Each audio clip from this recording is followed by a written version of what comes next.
Good morning everyone. आज आपका topic है धातु और अधातु, जो कि हमारा चल रहा है कंटिन्यू। उसी के क्रम में हमारा ये थर्ड वीडियो होगा। और इससे पहले मैं आपको इससे पहले वाले वीडियोस में मैं आपको फिज़िकल प्रॉपर्टीज़ ऑफ मेटल पढ़ा चुकी हूँ एंड नॉन मेटल, ठीक है, दोनों की फ़िज़िकल प्रॉपर्टी पढ़ा चुकी हूँ।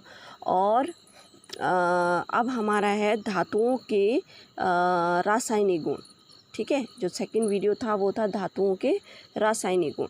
उसी रासायनिक गुण के क्रम में जो हमारा फिफ्थ पॉइंट है, फिफ्थ गुण है, वो है धातुओं की अधातुओं के साथ अभिक्रिया। जो मेटल्स होते हैं उनको अगर नॉन मेटल्स के साथ रिएक्ट कराया जाए तो क्या होता है। देखिए क्या होता है। तत्वों की अभिक्रियाशीलता संयोजकता कोश को पूर्ण करने की प्रवृत्ति के रूप में समझी जाती है, ठीक है।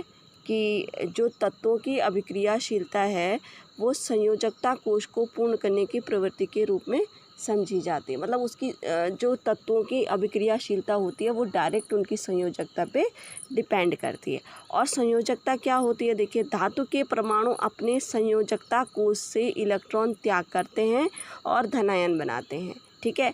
अधातु क्या करती हैं, परमाणु संयोजकता कोश में इलेक्ट्रॉन ग्रहण करते हैं और ऋणायन बनाते हैं।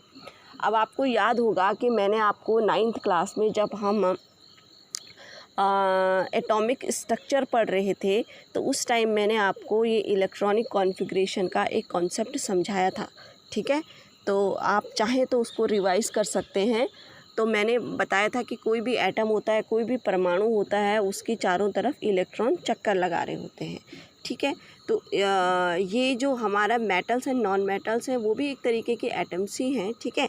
अब यहाँ देखिए जो सोडियम है, अब सोडियम क्लोराइड कैसे बनता है। देखिए सोडियम क्लोराइड में एक तो मेटल है, एक नॉन मेटल है। तो हम इसको इलेक्ट्रॉन ग्रहण और त्याग करने की प्रवृत्ति क्रिया के हिसाब से इसको देखेंगे। तो कैसे बनता है सोडियम क्लोराइड। देखिए सबसे पहले सोडियम है। सोडियम में जो इलेक्ट्रॉनों की संख्या होती है वो कितनी होती है, 11 होती है। तो इसका जो इलेक्ट्रॉनिक कॉन्फ़िगरेशन है, इलेक्ट्रॉनिक कॉन्फ़िगरेशन का मतलब होता है कि किस कक्षा में कितने इलेक्ट्रॉन रहेंगे, ठीक है। इलेक्ट्रॉनों को हम तोड़ देते थे कक्षा के अनुसार। तो जैसे दो देखिए, 2, 8 और 7 इलेक्ट्रॉन।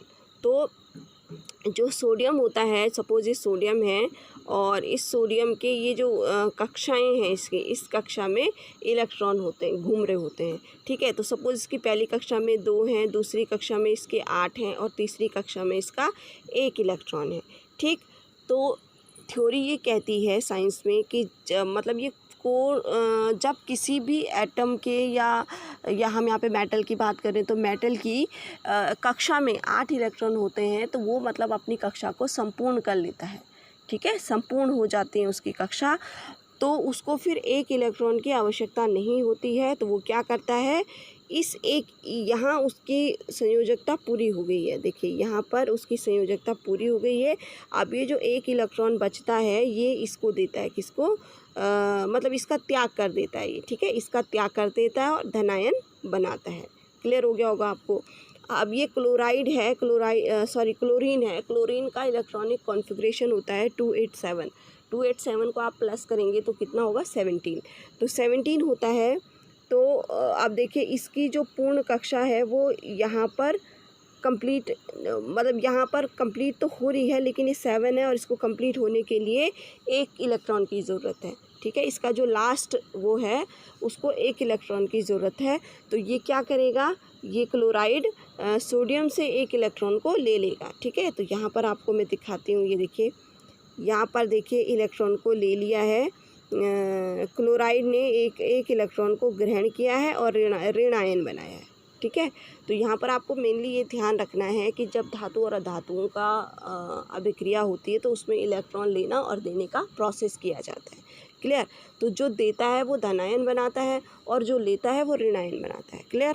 तो यहाँ पर आप ये देखिए, जैसे सोडियम है, सोडियम ये क्लोरीन है, सोडियम और क्लोरीन की तो अभिक्रिया हो रही है तभी तो सोडियम क्लोराइड बन रहा है, ठीक है।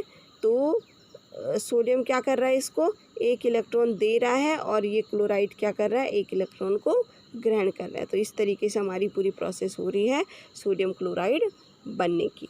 आप इस कॉन्सेप्ट को समझने के लिए एक बार 9th क्लास में जो इलेक्ट्रॉनिक कॉन्फ़िगरेशन था वो मैंने अच्छे से समझाया आपको, और उसमें किस तरीके से इलेक्ट्रॉनों का संयोजकता कोष को हम पूर्ण करते हैं, कैसे करते हैं, ये मैंने आपको 9th क्लास में समझाया था, आप उसे देख लीजिए। ठीक है, नेक्स्ट देख लेते हैं आयनिक यौगिक। अब ये आयनिक यौगिक ही थे जो हमने बनाए। ठीक है, ये क्या है, आयनिक यौगिक, क्योंकि इनमें आयनों का आदान प्रदान हो रहा है, ऋण आयन धन आयन, इनमें आयनों का क्या हो रहा है, आदान प्रदान हो रहा था। तो आयनिक यौगिक क्या होते हैं, अब देखिए, विपरीत आवेश आयन एक दूसरे को आकर्षित करते हैं। जो विपरीत आवेश आयन होते हैं वो क्या करते हैं, एक दूसरे को आकर्षित करते हैं, मजबूत स्थिर वैद्युत बल में बंधकर आयनिक यौगिक बनाते हैं। ठीक है, ये भी मैं आपको 9th क्लास में पढ़ा चुकी हूँ। आप इन चैप्टर्स को, मतलब इस टॉपिक को अगर आपको अभी भी ढंग से समझ नहीं आ रहा तो आप 9th में देख सकते हैं। ठीक, कि जो पॉजिटिव और नेगेटिव आयन होते हैं वो एक दूसरे को अट्रैक्ट करते हैं, और अट्रैक्ट करने के बाद उनमें एक बहुत अच्छा फोर्स या बल जिसको कहते हैं स्थिर वैद्युत बल बंध जाता है। वो दोनों मतलब दोनों जो एटम होते हैं, या दोनों, जैसे अभी हमने सोडियम क्लोराइड में किया, एक मेटल था एक नॉन मेटल था, तो दोनों स्थिर वैद्युत बल से एक स्ट्रॉन्ग फोर्स से बंध जाते हैं, और जिससे एक आयनिक यौगिक का निर्माण करते हैं। तो आयनिक यौगिक क्या बना हमारा, सोडियम क्लोराइड। क्लियर। अब इनकी कुछ गुणधर्म क्या विशेषताएं होती हैं, जैसे भौतिक प्रवृत्ति, ये ठोस व कुछ कठोर होते हैं, वे सामान्यतः भंगुर होते हैं। ठीक है, ये क्या होते हैं, सामान्यतः कठोर होते हैं और ठोस होते हैं, और भंगुर मतलब क्षण भंगुर। भंगुर का मतलब क्या हुआ कि थोड़ा बहुत टूटने वाले जैसे होते हैं। ठीक है, इतने स्ट्रांग नहीं होते हैं, तो हल्के से टूट जाते हैं। गलनांक एवं क्वथनांक, आयनिक यौगिकों का गलनांक एवं क्वथनांक बहुत अधिक होता है। इनका गलनांक और क्वथनांक भी बहुत अधिक होता है, यानी इनका बॉइलिंग एंड मेल्टिंग पॉइंट बहुत हाई होता है। ठीक, ये जल्दी से गलते नहीं हैं और बॉयल भी जल्दी से नहीं होते हैं। क्लियर। घुलनशीलता, आयनिक यौगिक प्रायः जल में घुलनशील व केरोसिन, पेट्रोल जैसे विलायकों में अविलेय होते हैं।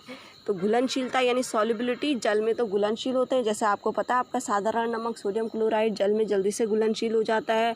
बट और भी जैसे कुछ विलायक हैं, कुछ सॉल्यूशन सॉरी कुछ सॉल्युबल हैं, कुछ जैसे क्या बोलेंगे उनको, केरोसिन ऑयल हो गया, ऑयल हो गया, ये कुछ ऐसे द्रव हैं, इनमें क्या होते हैं, अघुलनशील होते हैं, नहीं घुलते मतलब जल्दी से। ठीक है।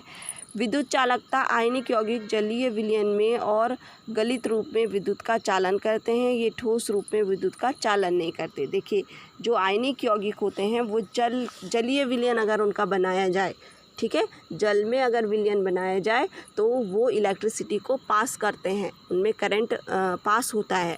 लेकिन अगर इनको ठोस अवस्था में रखा जाए तो ये इलेक्ट्रिसिटी का चालन नहीं करते। क्लियर हो गया होगा आपको। तो ये टॉपिक आपका पूरा हो गया है, मेटल्स एंड नॉन मेटल्स। फिर भी अगर कोई पॉइंट रह गया हो तो आप मुझे कमेंट्स में लिख के बता दें, या फिर ग्रुप में बता दें। ठीक है,